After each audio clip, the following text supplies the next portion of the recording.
What advice would you give to CEOs seeking to retain their employees? Well, this is a very interesting thing that the pandemic has given us. An awful lot of people have gotten used to not being in the office except 5 days a week. And I think a lot of those people are never going back to 5 days a week. It's amazing the percentage of the people in computer science that don't want to be in the office for a normal life. They want to do a lot of it from locations that are more convenient to them. I think a lot of that's going to remain forever. I don't think we're going back to.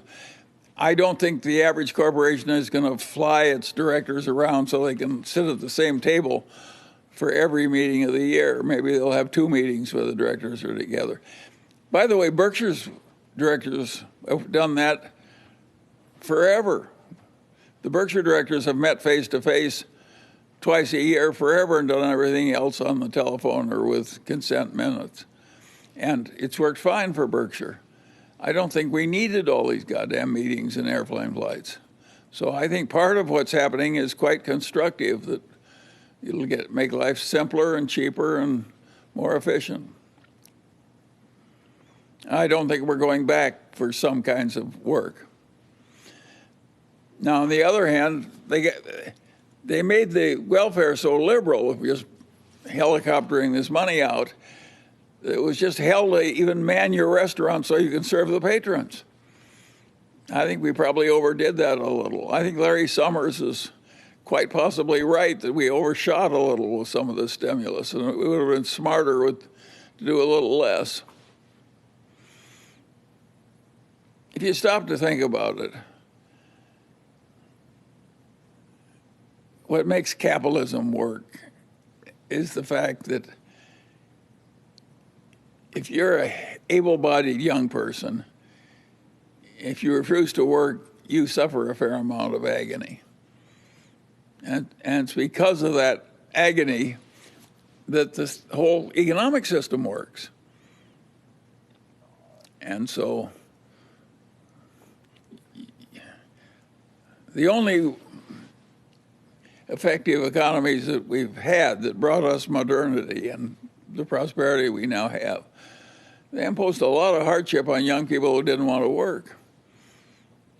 You take away all the hardship and say you can stay home and get more than you'll get if you come to work, it's quite disruptive to an economic system like ours. The next time we do this, I don't think we ought to be quite so liberal.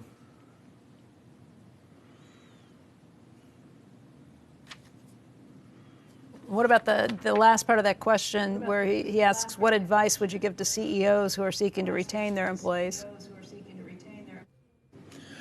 Well, every CEO I know is adapting somewhat to some people who work differently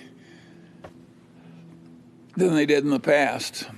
So I think some of these changes are here forever.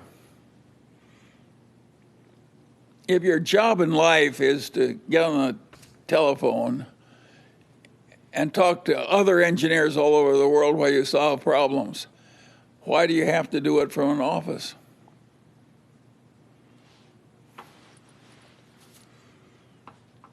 So I think, and the commutes get harder and harder with more traffic, and it's harder and harder to handle more traffic and more people.